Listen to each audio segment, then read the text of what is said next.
headquarters of common sense. Talk Radio. Let's move on and talk about something far more ridiculous. Queen of Scots, Nicola Sturgeon, in her latest tyrannical move, is spending £300,000 chopping the bottom off the doors of 2,000 classrooms. That'll beat the virus. What kind of madness is this? What does she think she's playing at? Surely Scots have had enough of this nonsense. Let's talk to columnist and promoter and owner of The Garage in Glasgow, and also I know a good mate of Mike Graham, Donald McLeod, MBE. Good evening, Donald. Good evening, and congratulations, and well deserved. Thank you very much, Donald. Radio has been fantastic. Well, our mate Mike Graham has really gone from strength to strength. He's got the biggest show on this station now. So, yeah, trebles all round, and we'll all have a drink on it very soon. What do you make of this? £300,000 soaring the bottom of 2,000 classroom doors. I mean, this is just insane, isn't it? I think she's unhinged now. I mean, with her questioning with Douglas Ross, the Tory leader, I mean, she found it hard to handle, excuse the wee puns here, and got in a real flap about it all. And, as he put to her, it's not safe, the fire brigade. I've got questions to ask. Indeed, tonight, the Scottish Fire and Rescue Service have said internal doors play a key role in preventing smoke and fire from spreading, and strongly advise duty holders to contact fire safety teams before undertaking such actions. In other words, don't even think about it unless you call us. You can imagine the Janny running about with a saw, to take the bottom off a door. It's insane. Yeah, I mean, it's like she's sort of scrabbling around for new things to do to try to prove that the COVID crisis is still, at the heart of the matter. But, I know that you've got all the measures still in place up there, but it's Omicron. Omicron doesn't make you all that ill. Don't get me going. I mean, honestly, Kev, I've had it up to here anyway with the SNPs, I'm sure you're aware. But, the kids are still wearing masks in classroom. They're going to have to open the windows, saw bits off the door. And in energy crisis, they're going to freeze. So they're going to take the bits of wood and shove them in the boiler room, to heat the place. Absolutely insane. I'll tell you another one today. The SNP-led Glasgow City Council have announced they're lobbying Westminster to increase the cost of petrol and diesel in the UK. To encourage people to ditch their cars. I mean, it's just one thing after another. We would ban fireworks. And, it just comes up, the consultation, can't find the results of that consultation, but we ban fireworks, so we can only use them on Guy Fawkes Night, New Year's Eve, what's the other thing, Diwali and the Chinese New Year.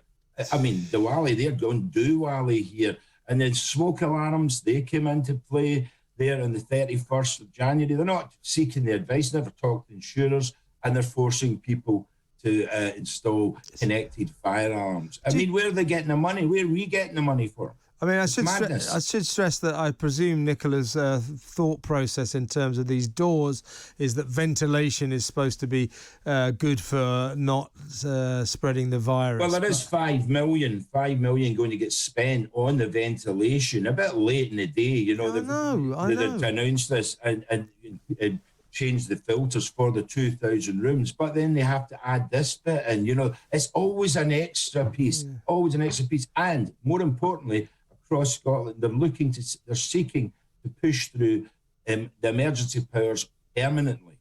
So where you guys get rid of them in the end of March, we look as if we're going to have them for all time. It's a disgrace. It really is a disgrace. Did you think Nicola Sturgeon wakes up in the morning and thinks, what can I ban today? Because Scotland is like the ban capital of the world, isn't it? Yeah, well, we're meant to freedom. Where is that going? I mean, we banned oil and gas. Who'd have thunk it? We're shutting down oil fields. What's happened to it? Scotland's oil? It's disappeared. It's all wind. It's terrible. We have become one of the most woke, most fragile countries in the world, scared to take risks, scared to, go ahead, charge ahead, you know, Yeah. which you guys down south are still doing, albeit under Bampot Boris, but at least you are not getting your freedoms curtailed in the way we are. And you've still got those horrible vaccine passports, haven't you? And so she's, you know, the reason Boris, I mean, I don't know why Boris ever imposed them on us. He put them onto us at the beginning of December, took them off at the beginning of January, because they don't work. I mean, you got them in Wales. Wales has an infection rate way above England. So does Scotland. Scotland a couple of weeks ago had the highest number of COVID cases in Scottish history. And you've had these COVID passports, these vaccine passports. We basically down in England never really had them, and we're in good shape. Why can't Nicola see the obvious truth that all this nonsense is not working? It's all about control. It's all about preaching to the Scottish people. They know better, and they care more about Scottish people than everybody else, which is a lot of tosh. You know, they care about winning seats, and of course the council elections are coming up in May, and that'll be an interesting dogfight because Glasgow is I think there's one seat in it between Labour and the SNP, and it's a mess. Glasgow is a cow, as they would say. I mean, it's filthy.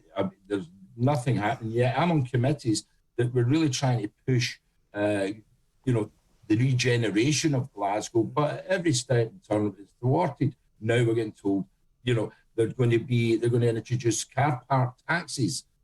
So if you have a private car park at your office, you're going to have to pay extra in tax, which is not going to do very much for encouraging people back to work, which I suppose is what they want to do as well. What about your joint, the garage, Donald? How bad are all the restrictions for the hospitality industry? Well, what's the situation now? Well, the situation is we opened and got a great turn at the garage and cat house last week. Some didn't. It's been a slow burner.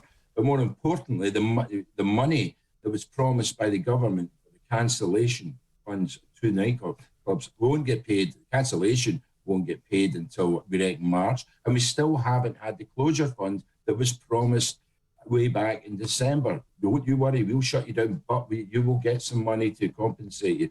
It's still not there.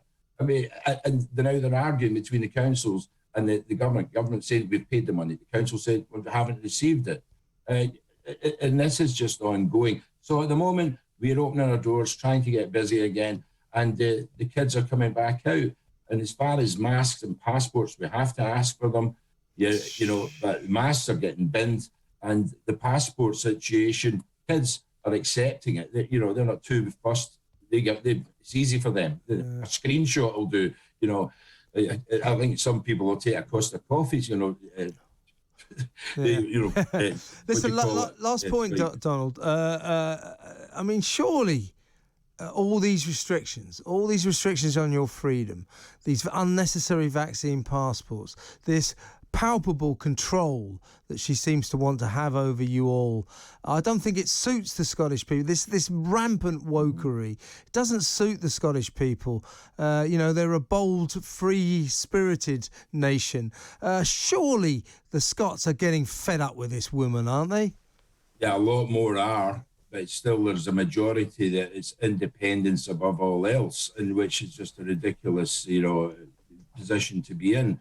Because one, it's quite obvious we can't afford it. There was a pension debacle there saying that we'd expect the UK to pay the pensions. What?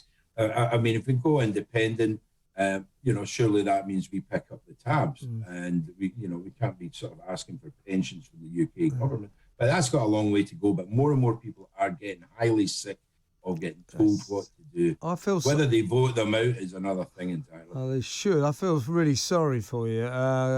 Maybe move on down to England. It's a little. Or maybe get you and Mike up to Scotland. Yeah, that'll sort them out. Also, you have a good slogan for your country: Scotland, land of the mountains, land of the locks, and land of the shortened classroom doors. That would be good, wouldn't it? Donald, maybe you can sneak out. It's just ridiculous. Great to speak to you, Donald. Good talk. Hot talk. Bold talk. Talk radio. Listen on your smart speaker. Watch it live on your smart TV. The world headquarters of common sense. Talk Radio.